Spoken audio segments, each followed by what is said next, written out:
ఆగండి వంశీ గారు, ఎవరితనో? ఏమైంది?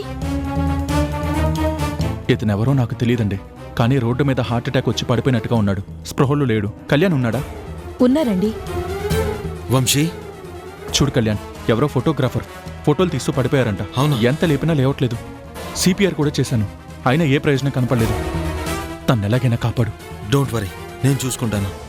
Move. Okay sir.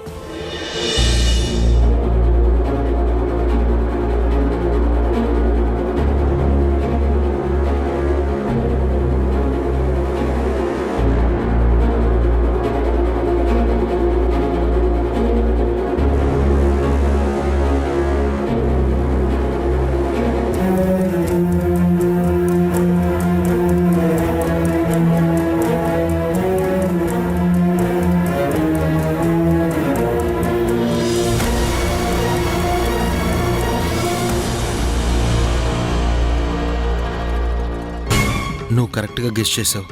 Severe heart attack వచ్చింది. పల్స్ డౌన్ అవుతుంది. కరెక్ట్ టైంకి హాస్పిటల్కి తీసుకొచ్చావు కాబట్టి ఇంకేం ప్రాబ్లం ఉండకపోవచ్చు. నువ్వు బయట వెయిట్ చేయి, నేను ట్రీట్మెంట్ చేస్తాను.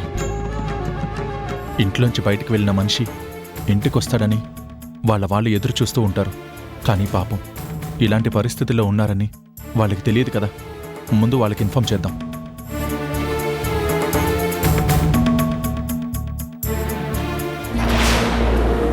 వంశీ, ఇప్పుడు ప్రతి వాళ్ళు ఫోన్కి పాస్వర్డ్ పెట్టుకుంటున్నారు కదా, నువ్వెలా కాల్ చేస్తావు?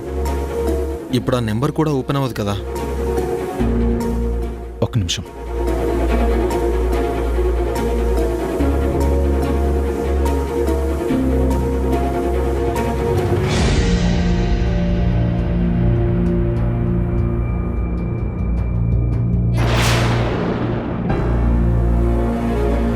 ఈయన ఫోటోగ్రాఫర్. యూనియన్ కార్డ్ జేబులోనే ఉంది. దీనిలో ఉన్న అడ్రస్లో ఉన్నా లేకపోయినా ఆ యూనియన్కి వెళ్ళి అడిగితే ఈయన ఎక్కడుంటారో ఎగ్జాక్ట్గా చెప్తారు. నేను అది ఎంక్వైరీ చేసి ఈయన అడ్రస్ తెలుసుకుంటాను. వాళ్ళ ఇంటికి వెళ్ళి అసలు సంగతి చెప్తాను. నువ్వు ఈలోగా ట్రీట్మెంట్ చేస్తూ ఉండు. Really you're great Vamsi. ఎవరో తెలియని మనిషి రోడ్డు మీద పడిపోతే హాస్పిటల్కి తీసుకురావడమే కాకుండా వాళ్ళకి చెప్పాలని ఇంతలా ఆలోచిస్తున్నావు. ఏంటి అభిమానం? చెప్పాను కదా కళ్యాణ్, ఒక వ్యక్తి ఇంట్లోంచి బయటకు వచ్చాక మళ్ళీ తిరిగి ఇంటికి వచ్చేస్తాడన్న ఆశతోనే వాళ్ళు ఎదురు చూస్తూ ఉంటారు. కానీ ఆ మనిషికి ఇలా అయింది అంటే ఆ కుటుంబం రోడ్డు మీద పడే పరిస్థితి వస్తుంది. అలాంటి పరిస్థితి ఎవరికీ రాకూడదు. నేను వెళ్ళి ఇన్ఫార్మ్ చేసి వస్తాను. ఓకే.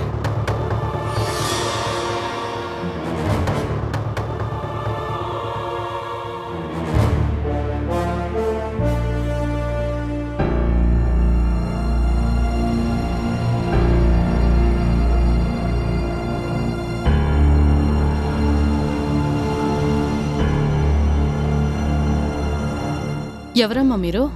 నా సంగతికేం కాని రాణి ఎక్కడుంది? అమ్మా రాణి, రాణి. నేనే రాణి. మీరెవరు? నా పేరు స్వప్న, శంకర్ ప్రసాద్ గారి చిన్న కోడల్ని. అరే మీరా? ఇంతకు ముందు మిమ్మల్ని ఎప్పుడు చూడలేదు కదా, అందుకే అడిగాను.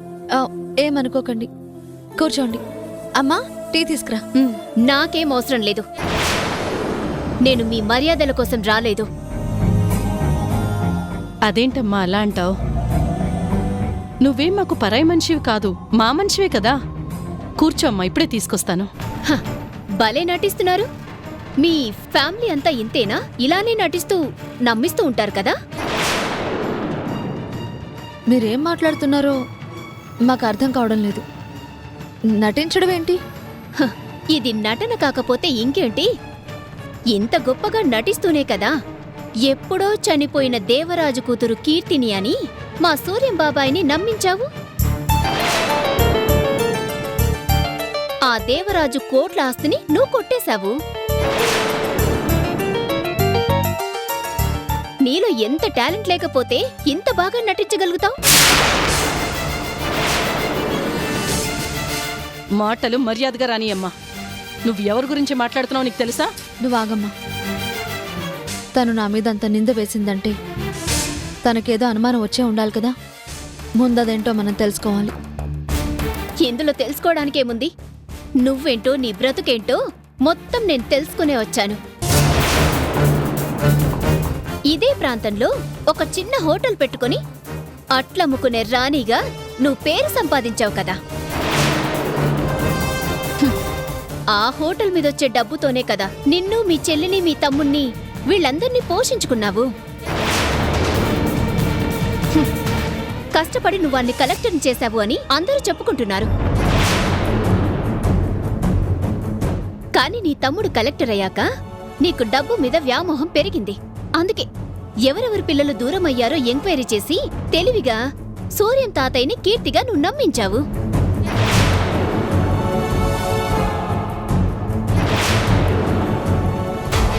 వర్ష పేరు ఉపయోగించుకొని మా ఇంటి మనిషిగా మీ చెల్లెల్ని పంపించావు. మీరు చాలా తప్పుగా మాట్లాడుతున్నారు. వర్ష నా చెల్లెలే, నేను కాదనను. కానీ నా రక్తం పంచుకు పుట్టిన చెల్లెలు కాదు. చిన్నప్పటి నుంచి నా దగ్గరే పెరిగింది. అమ్మా నాన్నయ్య నేను తనని పెంచాను. కానీ తన కన్నవాళ్ళు తన కుటుంబం ఆ ఇల్లు అని తనకు తర్వాత తెలిసింది. నా చెల్లి కన్నవాళ్లకు దూరమైనా తనను కళ్ళల్లో పెట్టుకుని పెంచుకోవాలనుకున్నాను. తన వాళ్ళు తనకి దగ్గర కావాలని కోరుకున్నాను. ఇందులో ఎలాంటి మోసము లేదు. ఈ మాటలే నీ చెల్లెల్కి కూడా నువ్వు చెప్పావు. అందుకే కన్నీరు కారుస్తూ అందరూ కరిగిపోయేలా మాట్లాడుతుంది. దాంతో అమాయకురాలైన మా అత్తయ్య, మంచితనంగా ఉండే మా మామయ్య నమ్మారు. కానీ నేను నమ్మను. నీ నమ్మకంతో మాకు పనేంటమ్మా? అయినా ఒకరిని నమ్మించాల్సిన అవసరం మాకు లేదు. ఆ ఇంటితో రక్త సంబంధం ఉన్న మనిషి కాబట్టి ఇన్నేళ్లకి ఒక చిన్న ఆధారంతో వాళ్ళకి తెలిసింది. వాళ్లే నమ్మాక నువ్వు నమ్మితే ఎంత, నమ్మకపోతే ఎంత? నేను ఆ ఇంటి కోడల్ని, ఈ ఇంటి ఆడపిల్ల తలరాత మార్చే మనిషిని. వర్షాన్ని నా ఇంటికి పంపించేశాను, ఆస్తి మొత్తం కొట్టేయాలని నువ్వు చాలా తెలివిగా ప్లాన్ చేశాననుకుంటున్నావు. అది నేనుండగా జరగదు, జరగనివ్వను. ఇక చాలా ఆపే. నీ మాటలు మాకు సూళ్ళల్లా గుచ్చుకుంటున్నాయి. మేమేదో మోసం చేస్తున్నామన్నట్టు నువ్వు మాట్లాడుతూ ఉంటే తట్టుకోవడం చాలా కష్టంగా ఉంది. అంత ఆస్తి కొట్టేయడానికి మీరు ప్లాన్ చేయడం నాకు చాలా ఆశ్చర్యంగానే ఉంది. చూస్తూ ఊరుకోవడానికి మనసొప్పకే మిమ్మల్ని నిలదీయడానికొచ్చాను. ఏంటమ్మా ఆస్తి? నా కూతురు రాణి చూడని ఆస్తా? తన తండ్రి సంపాదించిన ఆస్తి, సూర్యం గారి తనకున్న 100 కోట్ల ఆస్తి మొత్తం తీసుకొచ్చి నా కూతురుకిచ్చారు.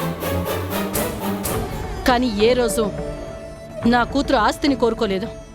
ఆత్మీయులను కోరుకుంది, అనురాగాన్ని కోరుకుంది, అందరూ కలిసి ఉండాలని కోరుకుంది. అందుకే ఆస్తి కన్నా ఎక్కువగా ఆదరించడానికి నా కూతురు ముందుకొస్తుంది.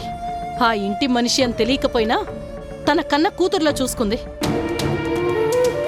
చెల్లెలు దూరమైనందుకు బాధపడుతుందేమో కానీ ఆస్తి తీసుకొస్తుందని ఎప్పుడూ ఆశపడలేదు.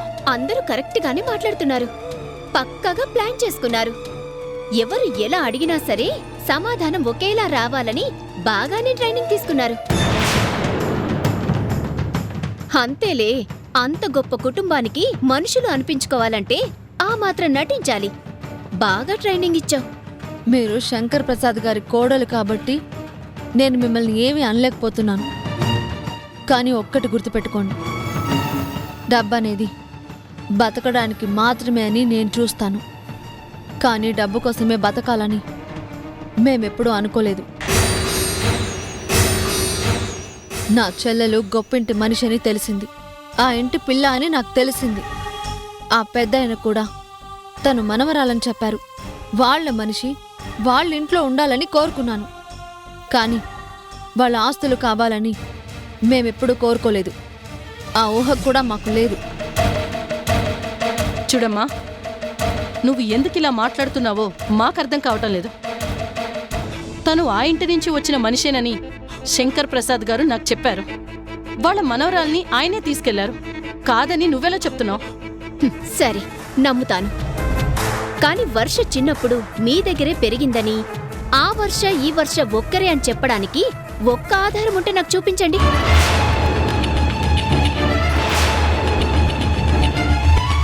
అప్పుడు నేను మాట్లాడిన ప్రతి మాట తప్పు అని మీ చెప్పుతో నేనే కొట్టుకొని నేను మీకు క్షమాపణ చెప్తాను. అలాంటి ఆధారం ఉంటే చూపిస్తారా? ఉంటే చూపించండి. నా తప్పైపోయిందని ఇక్కడే నేలకి ముక్కు రాస్తాను. మిమ్మల్ని క్షమించమని మోకాళ్ళ మీద నిల్చొని నేనడుగుతాను. నా కన్నీళ్లతో మీ కాళ్ళు కడుగుతాను. చూపించగలరా? అది కాదమ్మా, ఉన్న ఒకే ఒక్క ఫోటో ఆ రోజు శంకర్ సార్కి దొరికింది. ఆ ఫోటో ఆయన దగ్గరే ఉందని ఆయన చెప్పారు. కానీ ఆ ఫోటో తర్వాత ఏమైందో మాకు తెలీదన్నారు. ఆ ఆధారం తప్ప మా దగ్గర ఇంకే సాక్ష్యం లేదు. కానీ మనస్సాక్షికి మించిన సాక్ష్యం ఇంకోటి అక్కర్లేదు. రక్త సంబంధానికి ఎలాంటి ఆధారం చూపించాల్సిన అవసరం లేదు. ఈ తెలివితేటలే నా దగ్గర చూపించొద్దు అని చెప్తున్నాను. ఒక్కటి గుర్తుపెట్టుకో, నీ చెల్లెల్ని మా ఇంటికి పంపించేశాను, ఆ సంపదని దోచేసుకోవచ్చు, సూర్యం గారిని మోసం చేసినట్టే మా మావయ్య గారిని కూడా మోసం చేయొచ్చు అని అనుకుంటున్నారేమో. మీ తెలివితేటలు అక్కడ మాత్రం నేను సాగనివ్వను. నీ చెల్లెలు వర్ష అని, మా సీత కూతురు వర్ష అని నిరూపించుకోవాల్సిన బాధ్యత అక్కడ నీ చెల్లి మీద, తననక్కడికి పంపించిన నీ మీద ఉంది. అంతేకాని ఇలా కన్నీళ్లు పెట్టుకుని ఎప్పుడో జరిగిపోయిన కథ కదా, ఒక ఫోటో ఉండేది, అది ఇప్పుడు కనిపించడం లేదు, ఏమైపోయిందో తెలీదు అని ఈ కాకమ్మ కబుర్లు నాకు చెప్పకండి. అక్కడ నీ చెల్లెలికి వార్నింగ్ ఇచ్చాను, ఇక్కడ మీకు కూడా వార్నింగ్ ఇస్తున్నాను. ఇది నటన అయితే మర్యాదగా క్షమాపణ చెప్పి మీ చెల్లెల్ని మీ ఇంటికి తీసుకురా. ఇది నిజమే అయితే తనే మా ఇంటి మనిషి అని రుజువు చేసుకుని సాక్ష్యంతో రా. లేదు అంటే ఆ ఇంట్లో నీ చెల్లెలు ఎక్కువ రోజులు ఉండదు. నేనసలు ఉండనివ్వను.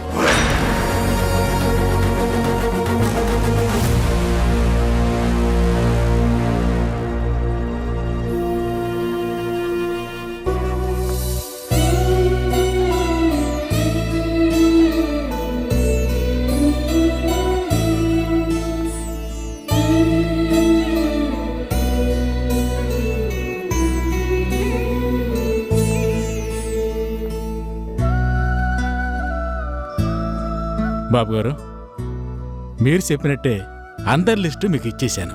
ఆ లిస్ట్ అంతా మేము చదివి ఎవరెవరికి ఏమేం కావాలో అవన్నీ మేము సిద్ధం చేశాం. వాళ్ల పేరు మీద భూములు కూడా రిజిస్ట్రేషన్ చేయించాం.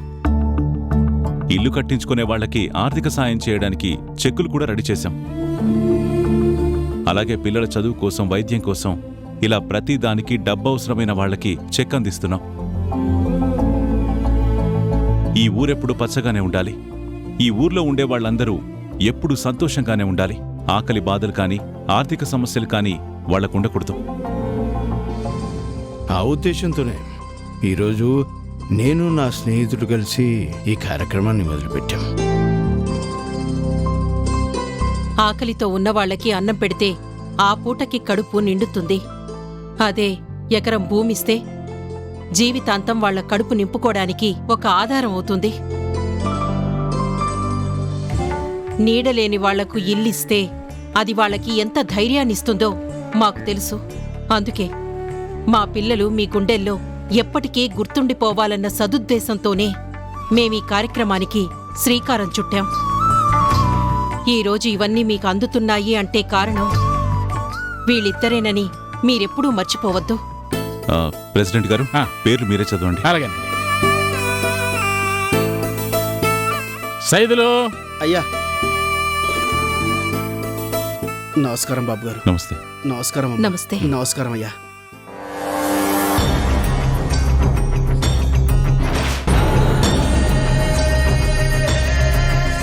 నరసయ్య,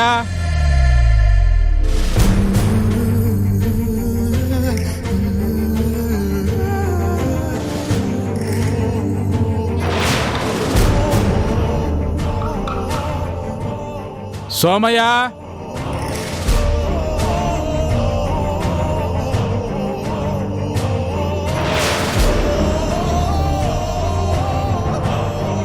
లక్ష్మమ్మ.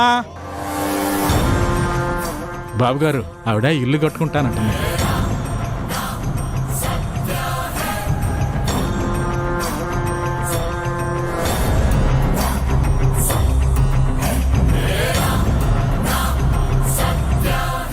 మంత్రులు గారు, మీరు తీసుకోండి.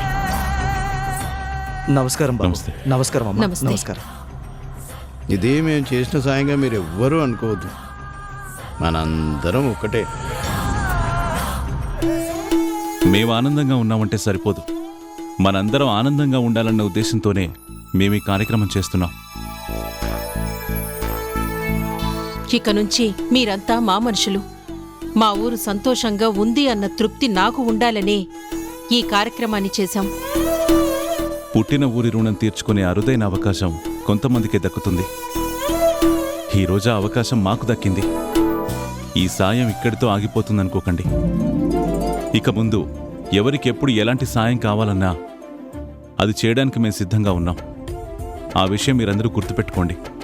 దేవుళ్ళు మన ఊరి గుళ్ళో లేరు, ఇదిగో మన కళ్ళ ముందే ఉన్నారు. వీళ్ళ వల్ల ఈరోజు ఈ ఊరికి ఇంత మంచి జరుగుతూ ఉంది. ఈ జిల్లాలోనే మన గ్రామం ఆదర్శ గ్రామంగా ఉండబోతా ఉంది. ప్రభుత్వం నుంచి వచ్చే సాయం కోసం ఎదురు చూడటం మానేసి మాకంటూ మా సూర్యం గారు, మా శంకరం గారు ఉన్నారని గుండెల మీద చేసుకుని చెప్పేలా చేసిన గొప్ప మనుషులు వీళ్ళు. అయ్యా, ఈ ఊరు ఉన్నంతకాలం మీ పేరు మారుమోగిపోద్ది. మీ పిల్లలు ఏ లోకంలో ఉన్నా వాళ్ళ ఆత్మకి శాంతి కలుగుద్ది. అందరూ చెప్పండి అయ్యా. రఘు సీతలకి జై, రఘు సీతలకి, రఘు సీతలకి, రఘు సీతలకి, రఘు సీతలకి, రఘు సీతలకి, రఘు సీతలకి, రఘు సీతలకి.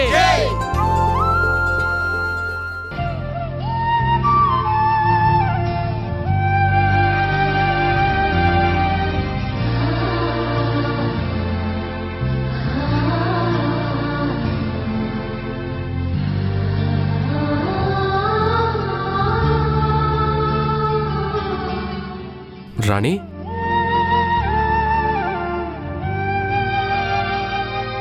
రాణి,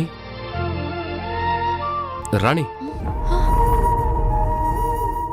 ఏంటి రాణి, దేని గురించి అంతలా ఆలోచిస్తున్నావు? పిలిచినా పలకనంత పరధ్యానంగా ఉన్నావేంటి? నా చెల్లెల జీవితం ఏంటండి అలా అయింది? అంత గొప్ప కుటుంబంలో పుట్టింది. చిన్నప్పుడే తన వాళ్లకు దూరం అయింది. పోనీ మన దగ్గర అపురూపంగా పెరిగిందా అంటే, నా చిన్నప్పుడు అంతా కష్టాల్లోనే ఉన్నాం. అన్నీ సర్దుకున్నాం. అందరము బాగుంటాము అనుకుంటే తన ప్రేమ వ్యవహారంలో సమంత ఇన్వాల్వ్ అయింది. వర్ష మీద నిందలు వేసింది. దాంతో నా చెల్లెలు ఎవరికీ చెప్పకుండా దూరమైంది. ఇన్నేళ్లు అజ్ఞాతంలోనే బ్రతికింది. అన్నీ సర్దుకున్నాయి. తన వాళ్ళకి తను దగ్గరైంది అనుకుంటే మళ్ళీ ఇప్పుడు ఊహించని పరిణామాలతో అక్కడ వర్షాకి కష్టాలు రాబోతున్నాయి. ఏంట్రాని నువ్వనేది? మనవరాల్ని అంతలా అభిమానించే శంకర్ ప్రసాద్ గారు వర్ష విషయంలో అంత తేలిగ్గా ఉంటారా? పెద్దవాళ్ళు ఒప్పుకున్నాక ఇంక ఎవరు మాత్రం కాదనంటారు? ఇంకో పక్క సూర్యం తాతయ్య కూడా ఉన్నారు కదా, అందరూ చూసుకుంటారులే. నువ్వెందుకు అనవసరంగా కంగారు పడుతున్నావు? వాళ్ళందరూ మంచివాళ్ళండి. నా చెల్లెల్ని గుండెల్లో పెట్టుకుని చూసుకుంటారన్న నమ్మకం నాకుంది. కానీ ఇప్పుడు స్వప్న రూపంలో వర్షాకి కొత్త కష్టాలు మొదలవుతున్నాయి. తాతయ్య వాళ్ళు ఎంత గొప్పగా ఆలోచించారు. వర్ష ఆ ఇంటి మనవరాలు అని నిరూపించే ఆధారాలేమున్నాయి?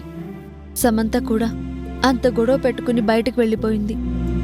అందుకే కదా వర్ష పేరుంది కాబట్టి బయట మనిషిని ఆ ఇంటి మనవరాల్ని చేశారన్న ఆ మహేశ్వరి మాటలు నమ్ముతున్నారు. అందుకే నాకు చాలా భయంగా ఉందండి. నిజమే రాణి, ఆలోచిస్తుంటే నీ భయాన్ని నేను అర్థం చేసుకోగలను.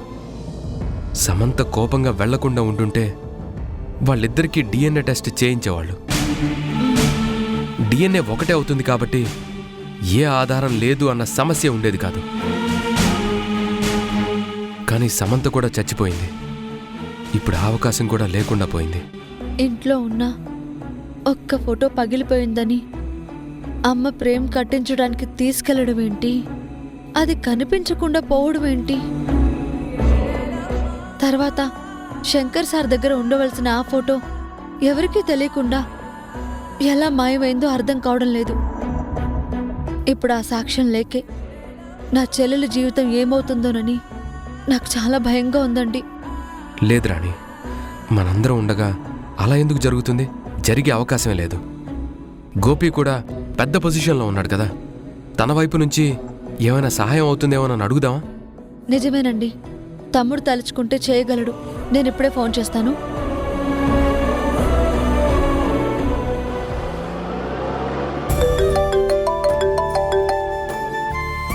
అక్క, తమ్ముడు, వర్ష విషయంలో నువ్వు ఒక సాయం చేయాలిరా. అదేంటక్క అలా అడుగుతావు? చెల్లి వాళ్ళ ఇంట్లోనే ఉంది కదా, మళ్ళీ మనం చేసే సాయం ఏముంటుంది? లేదు తమ్ముడు, వర్ష అక్కడే ఉన్నా తనను అభిమానించే వాళ్ళు ఎంతమంది ఉన్నారో దాన్ని బాధ పెట్టేవాళ్ళు కూడా ఆ ఇంట్లో అంతే మంది ఉన్నారు. వర్ష శంకర్ సార్ మనవరాలని ప్రూవ్ చేయడానికి ఎలాంటి ఆధారాలు లేవు. ఆయన డిఎన్ఏ టెస్ట్ చేస్తే సరిపోతుందని అన్నారు. కానీ ఇప్పుడు సమంత కూడా లేదు కదా, ఇంకేం చేయాలో మా ఇద్దరికీ అర్థం కావడం లేదు. నువ్వేమైనా సాయం చేయగలవేమోనని నీకు ఫోన్ చేశాను తమ్ముడు. ఏమైనా ఆధారాలు వెతకగలవేమో ట్రై చేయవా? తప్పకుండా అక్క. ఏ ఆధారాలు మాయమైనా ఎక్కడో ఒక చోట దానికి సంబంధించి ఇంకేదో ఒకటి దొరుకుతుంది. గట్టిగా ఎంక్వైరీ చేస్తే తప్పకుండా మనకు లభిస్తుంది. నేను ఎంక్వైరీ చేయిస్తాను. ఉంటాను. సరే తమ్ముడు. ఏంటి? గోపి కూడా ఎంక్వైరీ చేయిస్తానన్నాడండి.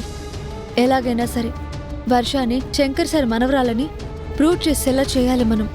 ఉమ్?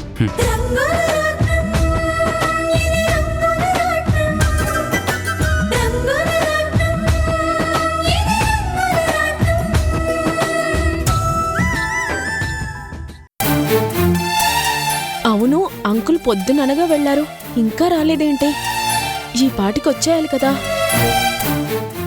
ఎక్కడున్నారో ఏంటో. ఎలా చెప్పాలి? వీళ్ళని ఎలాగైనా ఇప్పుడు హాస్పిటల్కి తీసుకెళ్ళాలి.